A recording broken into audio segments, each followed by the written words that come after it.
What's going on, everybody? Welcome back to the channel.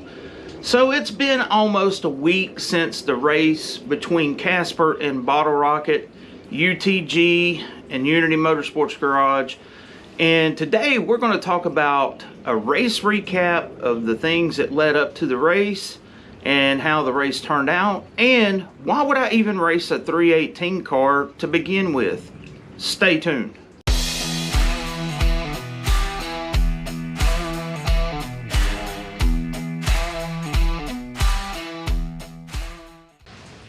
So as you know, the race between Casper and BottleRocket did not go in my favor. That's just part of drag racing.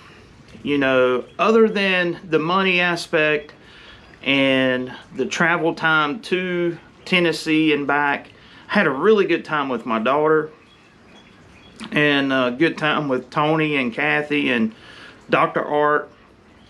But it's cold and raining here.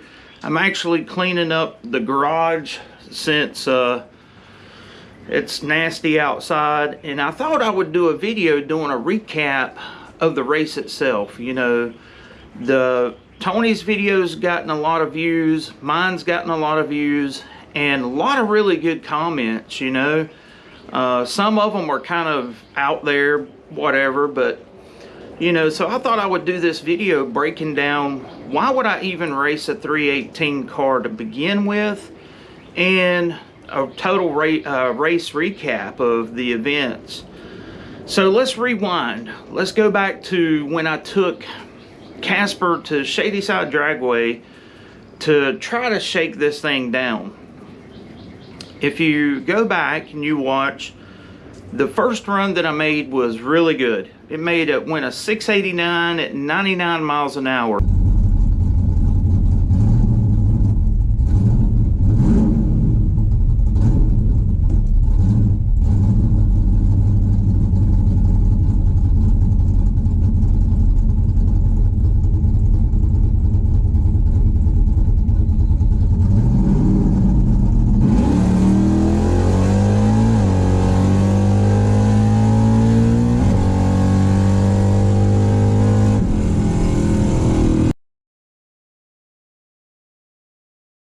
Well, the very next pass, it went a 780 and some change at 98 miles an hour.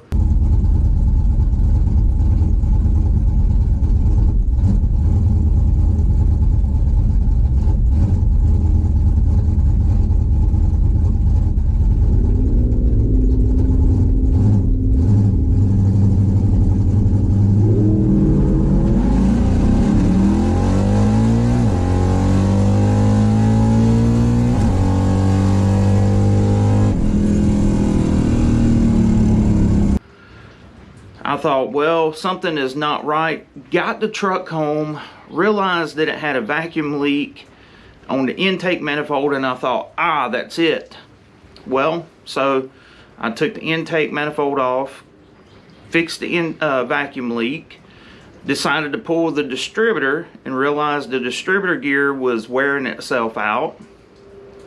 So I had a lot of small issues I had to take care of before the big race with Tony. And you know, I've said it before on this channel, you know, time is my biggest enemy, because, you know, I work a full-time job, work a lot of hours, and I knew that I was going to be out of town coming up for work, and I had to hurry up and try to get Casper put together so that when I got back we could, you know, make this race happen. What happened with putting the truck back together? Well, leading up to the week before I had to go to Detroit, I started fooling around with this thing, got it put back together, got it where it was running good. Well, the problem was it was running way too rich. Now that the vacuum leak was gone, the carburetors were way too rich. The big problem was I had to leave for Detroit the next day. Didn't leave any time for me to pull the carbs apart, do any kind of rejetting, none of that stuff, you know, with the idle mixture circuit. And it was just a bad deal. And then the distributor gear deal, after ordering new distributor gear, got it here, getting ready to put it together, realized, ooh, this has a 500 half-inch shaft instead of the normal 531 for a 351 Windsor. And there was no way I could get the distributor gear fixed before that Friday when I had to load the truck up and get it ready to go to Tennessee. So I made a decision, good or bad, to just throw the distributor back in the truck, make the one run, and then I can deal with that now. It is what it is. But I got the truck running, drove it up to the gas station, put a couple gallons of fuel in it for the race, bring it home, and then I'm packed up and I'd go to Detroit for a week. That Friday, after I got home, it was a mad dash to get the truck trailer, get the truck loaded on the trailer, get all of my stuff together so that I could leave out early Saturday morning to meet Tony up at Buffalo Valley. And I didn't have any really wide open throttle passes on this thing, so that one and done part, which was part of our original agreement, you know, that really come back to bite me. But you know, that's what we agreed to. My dad always taught me growing up, or told me, always mean what you say and say what you mean. And I live by that. You know, case in point, I didn't grumble when the race was over with. You know, I handed Tony the money. Yes, I was sad and disappointed, but there's some things about the run that I want to talk about. A lot of people said I was just totally taking a nap at the tree. And while that can be the case, I was not trying to red light with this truck because I knew that this truck had done went a 689. And I thought that I could drive around Tony, you know, on the big end, hopefully. Push come to shove. But on that particular run, the sun was behind us.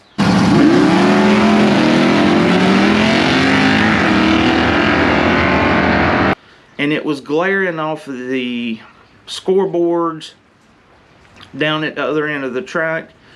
And honestly, when we left, I thought he was really early, okay? Because Casper was just a complete dog off the line. If you go back and you watch the video, you can see where I'm at the throttle.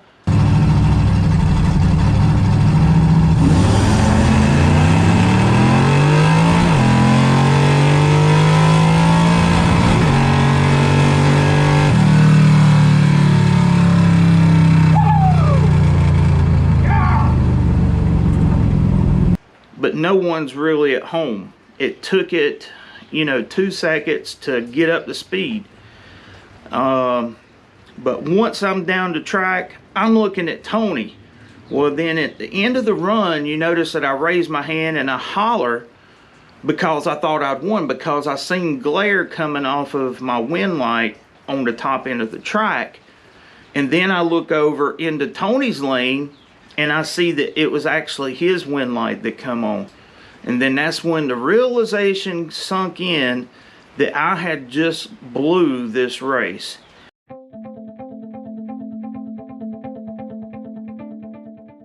So as you know, in the last video, I talked about Unity Motorsports Garage teaming up with merchantsofspeed.com. Well, guess what? I was wrong. Open mouth and insert foot. It's actually merchantsofspeed.net. Yes. But I want to give a shout out to the people who went to his site, purchased merchandise, and used the discount code 429 because his sales picked up pretty substantial. And if you notice that when I was showing you the t-shirts in the last video, I also pulled out some banners. Check these out. If you have a man cave or a garage that you want to decorate with some really cool banners, and I just love this one right here with the Ford camera, crane cams, catalog cover for 1968. Or another one of my favorites, Super Stock and Drag Illustrated. You need to go to merchantsofspeed.net. Enter that code 429 and you will receive 20% off of your total order. So here in the next little bit, you're going to be seeing Unity Motorsports Garage merch on the website. And whether you buy my merch or you buy his stuff, you're going to get a killer deal just by being a Unity viewer. So remember, code 429 to get all of your cool man cave banners, garage stuff. Great gift idea. Check it out.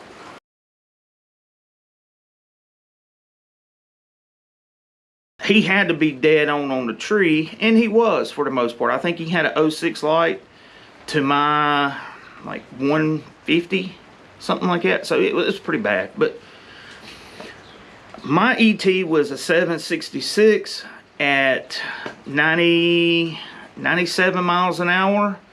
But the truck only had a 2-second 60-foot time. Horrible, horrible, horrible for the ET. So I've been reflecting back about what's going on with this thing. Well, after I got the truck home, unloaded it, capped the exhaust off of it, you know, because it's got cutouts on it. I decided to take it for a little spin. And then I realized what the whole deal was. This was after I'd done made my video. The converter in this truck is hurt. Okay, when you put it in gear, you can actually hear the converter whining. When you put it in neutral, the sound goes away. So it does it in forward or reverse. And it does it in every gear position. So it tells me that the converter, either the mechanical diode, because this converter has a mechanical diode in it, one of the struts is broken or the stator's messed up, something along those lines. And honestly, when you leave the line, it feels like you're trying to pull 10,000 pounds behind you. That's how much of a drag. And then all of a sudden, it's like someone takes their foot off the brake and then it will go.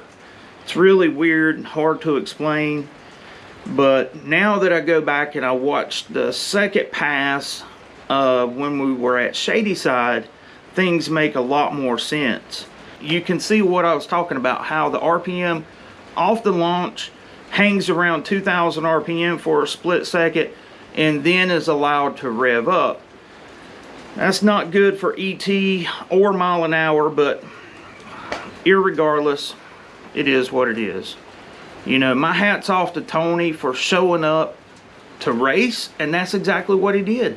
What I'm saying is not an excuse, it's just a recollection of, you know, what happened on my account, and, you know, it is what it is.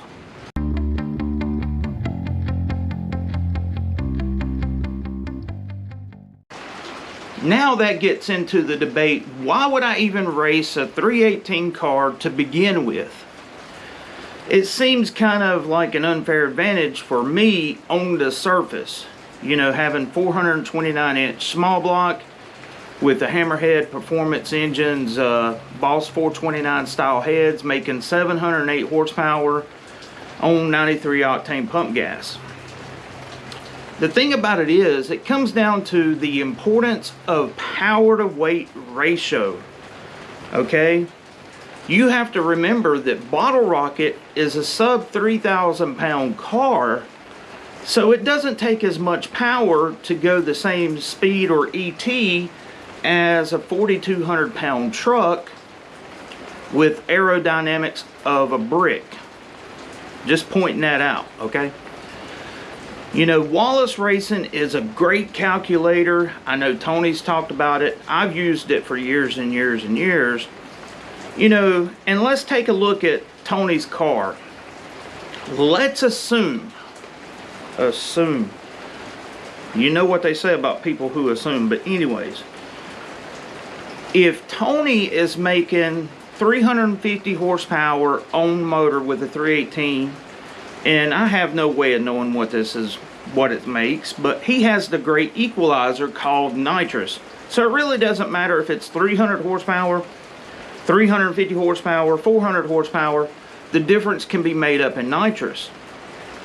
Taking the sub 3,000 pound car, let's say 3,000 pounds, and he has 150 horsepower worth of nitrous on it, you know, you're basically looking at 500 horsepower in a 3,000 pound car. So it will be able to do the same ET in mile per hour as 4,200 pounds and 700 horsepower, roughly a guesstimate. But that just goes to show you, when we first come up with this race, we both talked about how interesting it would be, because Tony, with his bucks down approach, taking a stock motor for the most part, stock parts, putting nitrous on it to go run a given ET, versus this, which has, of course, mixed up balls, a killer drivetrain setup, so on and so forth. It was to show the viewers that there's more than one way to skin the cat, so to speak.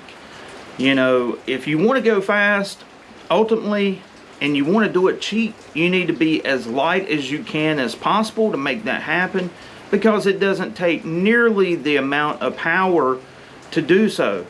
Another case in point, there's another channel out there that you really need to check out. It's 5.0 Tussin. He's big into Fox bodies, running 6 into 8th mile with 302s NA. You know, that's pretty basic combinations that are really well sorted out, and it just goes to show you that there's many different ways to get there. You know, like I said, Casper for me is not an all-out drag vehicle because, well, it's heavy, and given the ET that it's running nowadays, you know, I don't want to cage the truck. I'm just being honest, since I drive this thing on the road every day, so to speak. You know, putting a cage in it is the last thing I want to do, because, well, I learned that lesson one time with my Mustang. Once I put a roll cage in it and kept going, next thing I know, it's an all-out race car that I could only enjoy 1/8 mile or 1/4 mile at a time. Just trying to avoid going down that road and keep Casper as pure to the spirit of the intended build that I started out with, and I think it does pretty well with that. So I hope you got something from that, and drag racing. You just never know who's going to come out on top. So that's my take on what happened, why I raced a 318, and kind of a race recap. Don't forget, use that code 429 at merchantsofspeed.net. Until next time, this is Andy from Unity Motorsports Garage. I will catch you later.